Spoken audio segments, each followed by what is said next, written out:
Well, hello and good evening, everybody. Welcome back to Makoni Entertainment and welcome back to the Friday Night Lights series. This is the Beach Party 200, live from the virtual Naval Air Base Coronado. My name is Ron Mullins. Alongside me in the commentary booth is Kirk Mills. Allie Burrows is our producer for tonight's broadcast. Reach down, pull them belts tight one more time. Pace car hits pit road through the restart zone.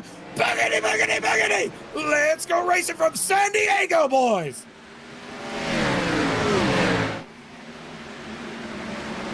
A pretty evenly matched start for your top two, but punching out a whole shot right away into turn number one is Adam Benefiel. Gonna lead him into the braking zone at turn number two. That right there is Bryson Ixenball in third. Lucas Hoytsma still keeping those two honest as Jacob Simpson dropping down to fourth, still keeping our eye throughout the field to see who can get through smooth, who can cut their way through the field well. Dyson currently running in 13th. The charge now begins for him.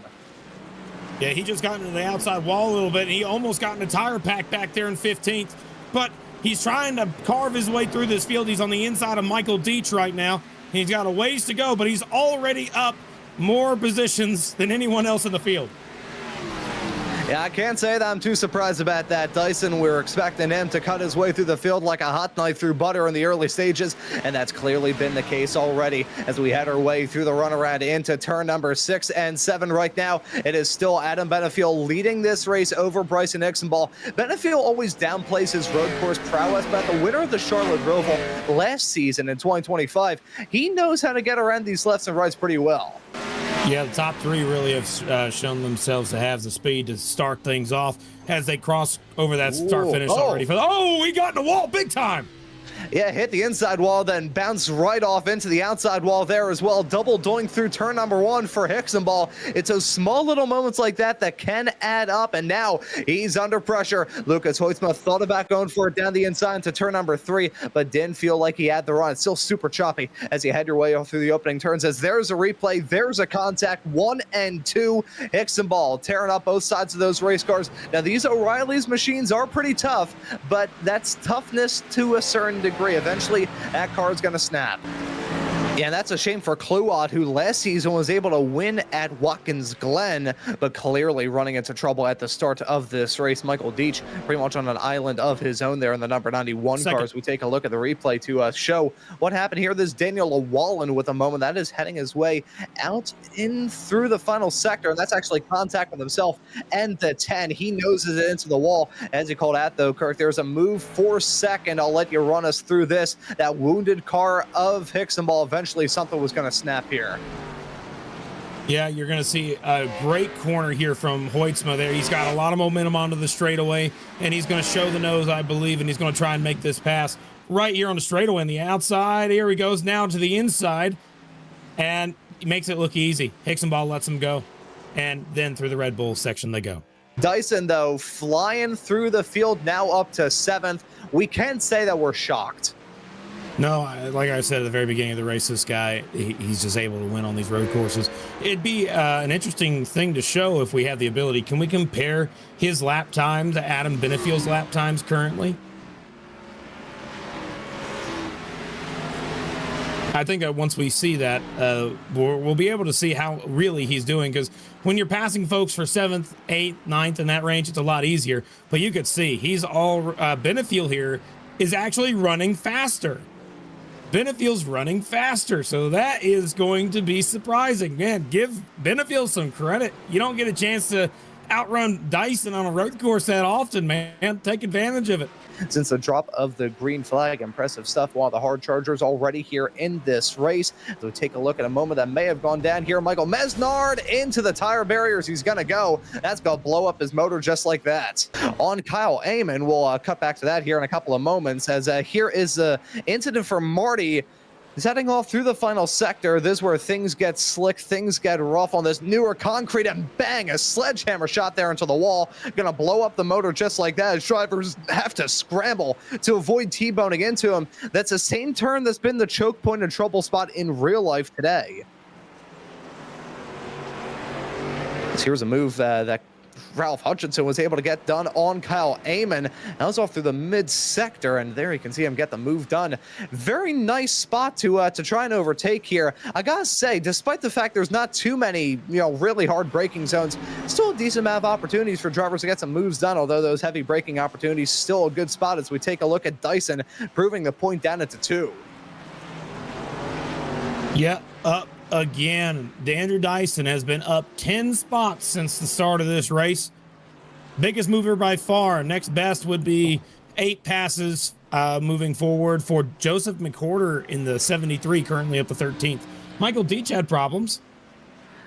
Yeah, overshot the chicane by a country mile and having to stop to serve that slowdown penalty. What happened to Kyle Amon there? Let's take a look at that, see how that looked.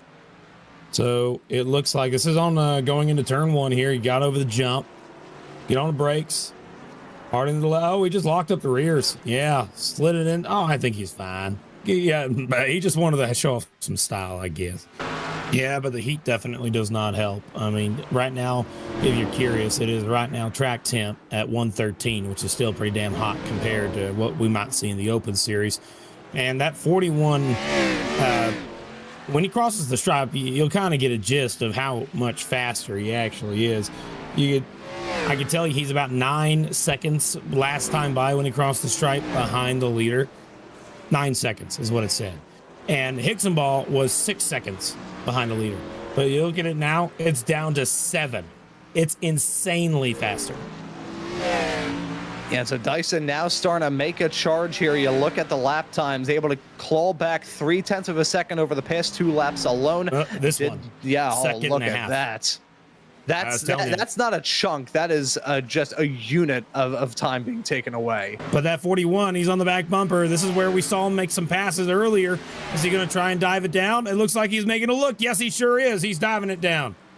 Yeah, down to turn number 6, fights for it down the inside, gotta be stuck on the outside though. Well done from Hicksonball to maintain a presence there on the inside line, but through the alleyway, Dyson gonna have the run, have the stones hang down to the next braking zone into 8, and Dyson now up to 3rd. It was inevitable, but I do want to give some love and some tremendous respect to Bryson Hicksonball to hold on to that P3 spot for as long as he did with a very clearly wounded race car. It must have been a mechanical failure, question mark. Yeah, I think it was probably a mechanical failure in the sense that his give a damn broke. I think that may have been the failure there for Seth Dowdy. I've never heard that before. Give a damn broke. I love that. I like that a lot. Oh, Deach, stop it, buddy, stop. Oh, inches. There you go, bud. I think at most he may have just lightly tapped that tire wall on the out through the S's, trying to get out of harm's way there. That right there was Adam Benefield, your race leader, still getting past. And right here. Oh, he hit the tires.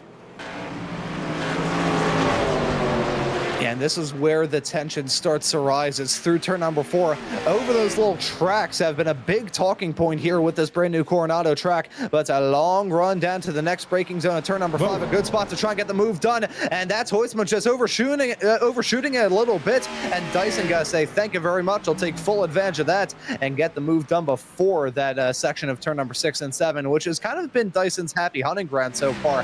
Aiden Morrow splitting the stage. He comes down pit lane right at the final steeple, so he's dropping down outside the top 10. We'll have to see if anybody else maybe tries to shadow his call.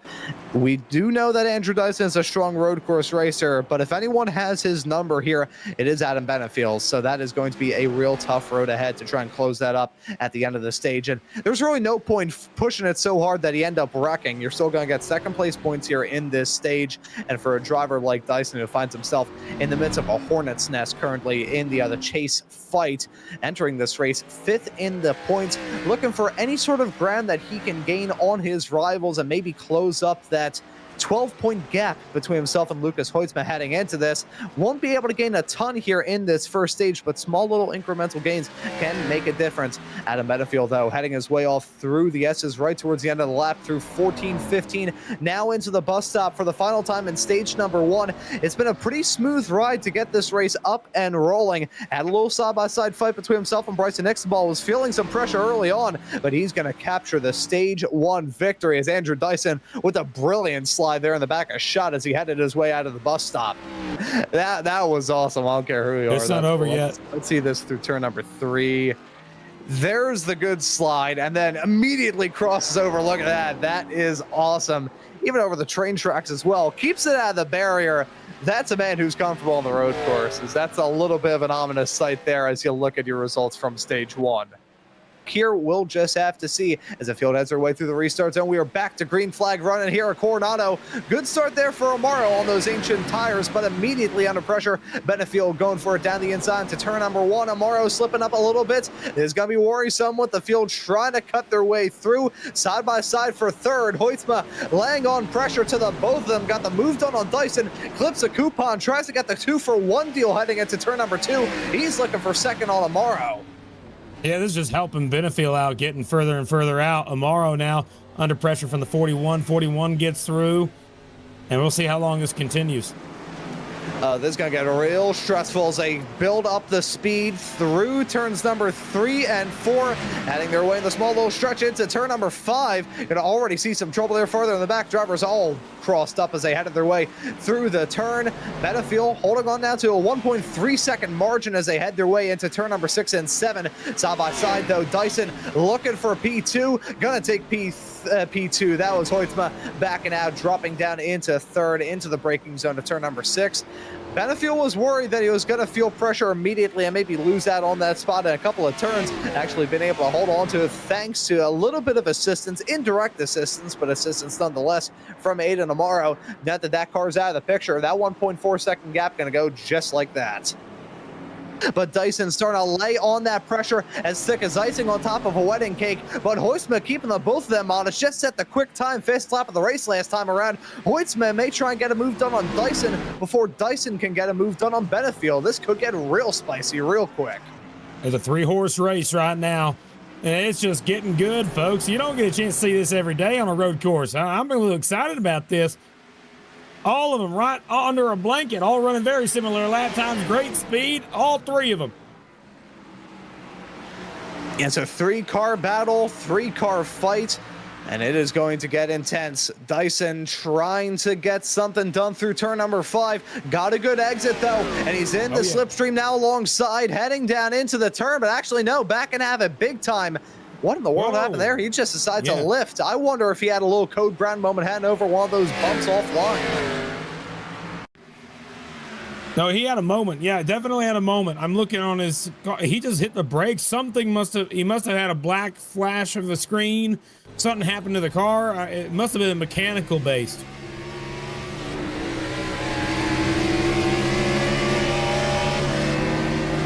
Oh, he missed a shift.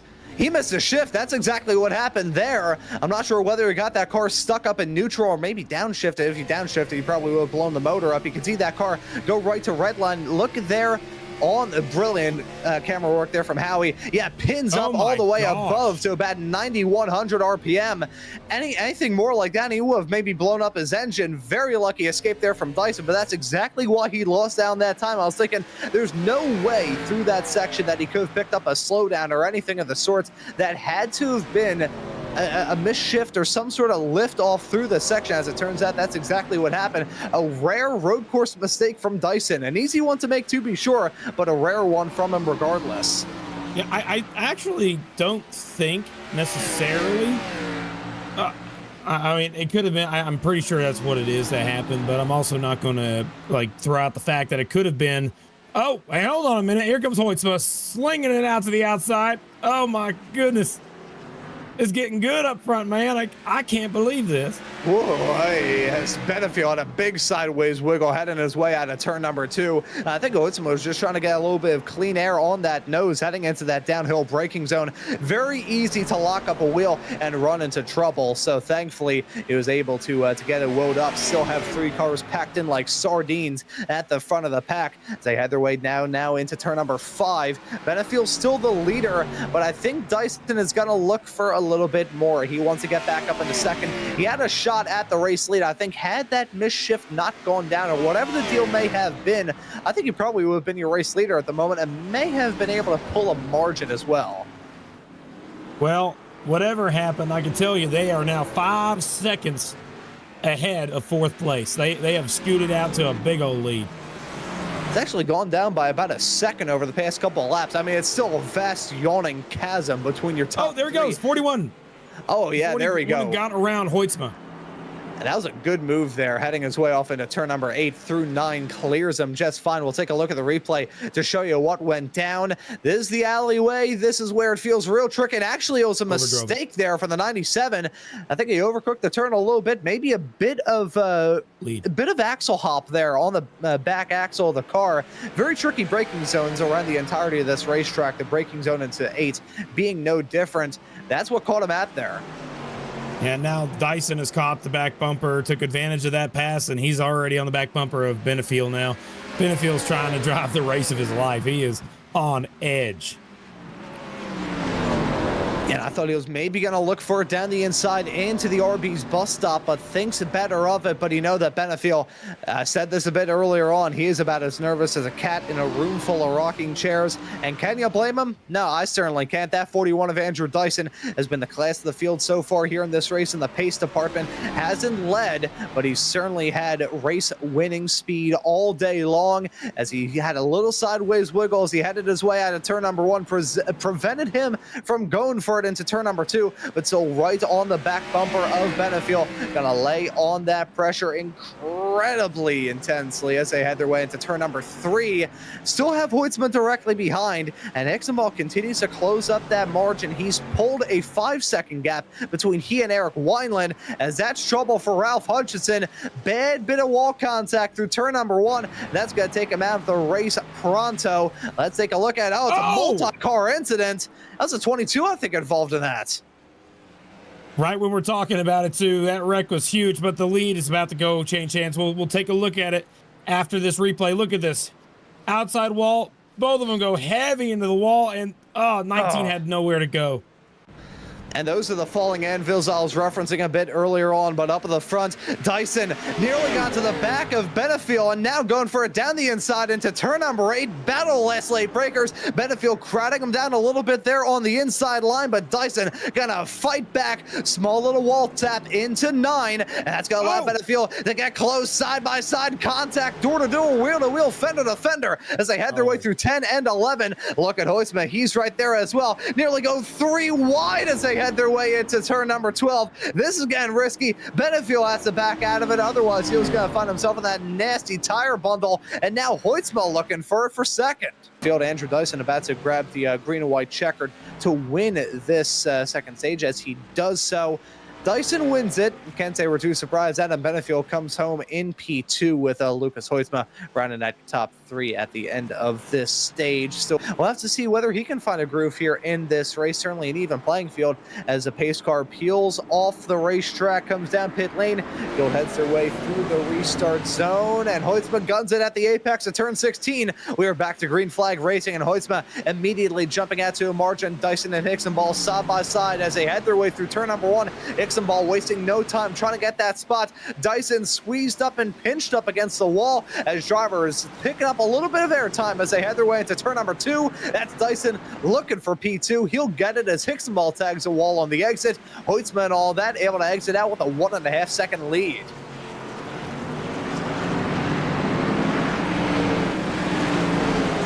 Looks like they all make it through the first couple corners cleanly. Continuing on, trying to get single filed out.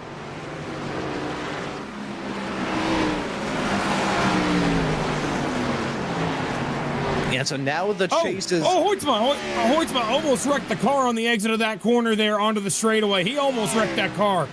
What a save.